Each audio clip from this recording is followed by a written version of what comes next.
Estamos con Mario Riorda.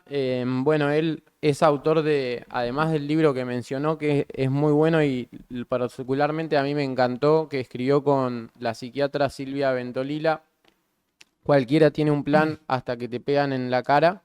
Y después hay algunos otros como Cambiando, puede ser, ¿sí? Sí, sí, son El 18 libros. momento de sobreanálisis del gobierno de Macri.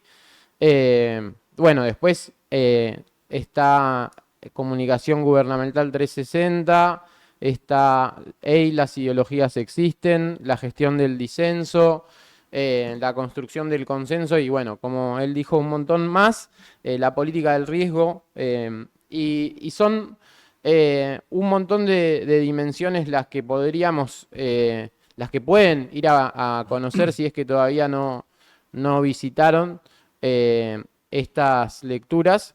Yo quiero preguntarte sobre, ya que estábamos y bueno, se nos va acabando el tiempo con el tema de lo que es este brutalismo comunicativo, lo que vos analizaste en términos de comunicación gubernamental del gobierno de Milei, mencionabas también la idea de la creación de escándalos controlados o de Conflictos controlados. conflictos controlados, conflictos controlados.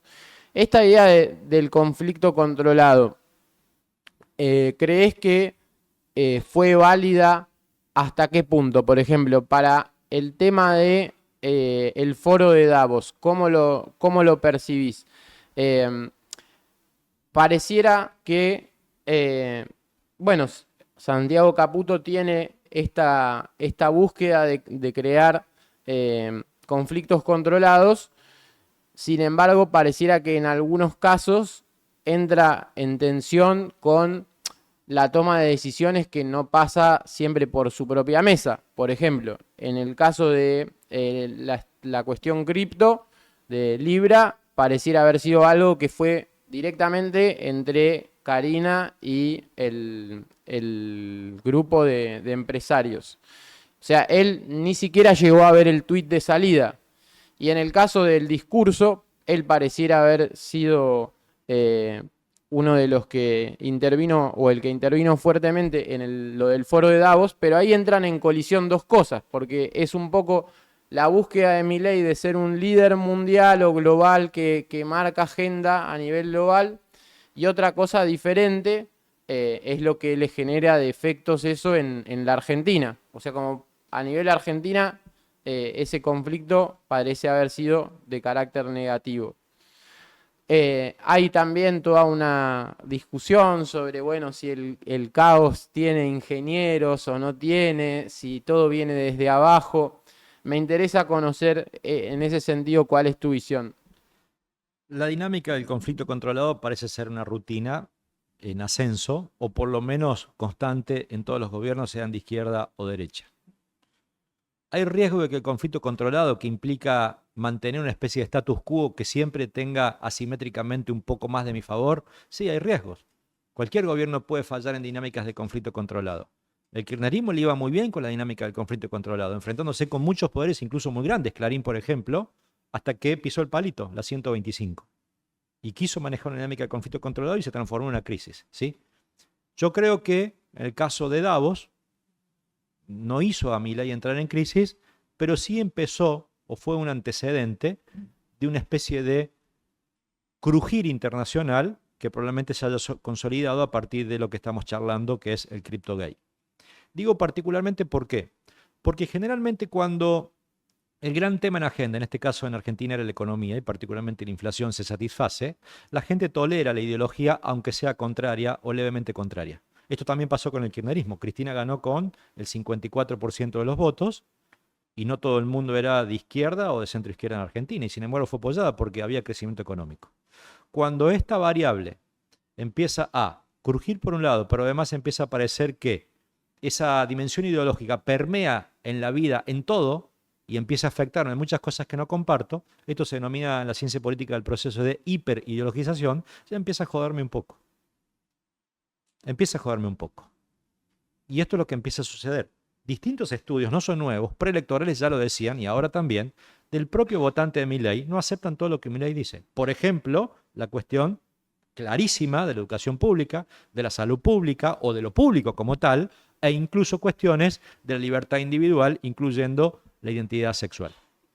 Entonces, desde este punto de vista, pero muchos otros temas, mucho de su votante soporta, entre comillas, aguanta, entre comillas, apoya, entre comillas, a Milei con pinza, en tanto en cuanto tenga ese gran tema que se constituye una especie de velo que tapa el resto. Si ese tema de golpe es discutido, este resto se subleva como tema. Así le pasó al kirchnerismo, ¿sí?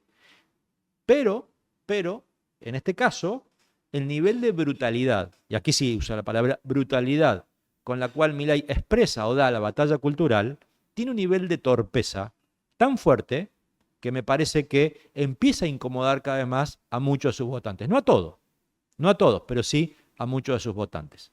Cuando digo torpeza son cosas que van más allá de lo cómico o de lo tragicómico. Cuando en el primer discurso de Davos planteó que la humanidad se equivocó a lo largo de 1500 años porque se equivocaron. Recordemos, todas las ideologías, todas las universidades, todos los medios de comunicación y todos los organismos multilaterales, estamos o en un Dios, en presencia de un Dios, bueno, como decía Aristóteles, o es un Dios o una bestia. O es un Dios o es una bestia. Esto lo decía Aristóteles, ¿no? Como decía con el sum politicum, ¿sí? Entonces, cuidado, que ahí la gente dijo, wow, ¿qué es esto? ¿No? ¿Qué es esto?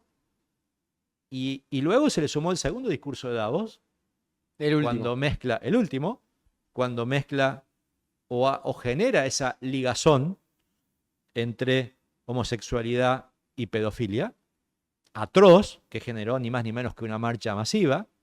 Entonces digo, cuidado, todavía la economía lo sostiene. Todavía.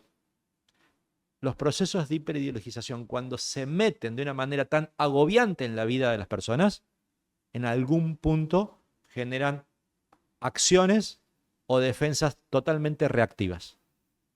Una cosa es un argumento ideológico para tomar medidas y otra cosa es que todos los días te esté pegando diciendo, entra acá, acepta esto, toma esto, no importa, te guste o no, es mi visión.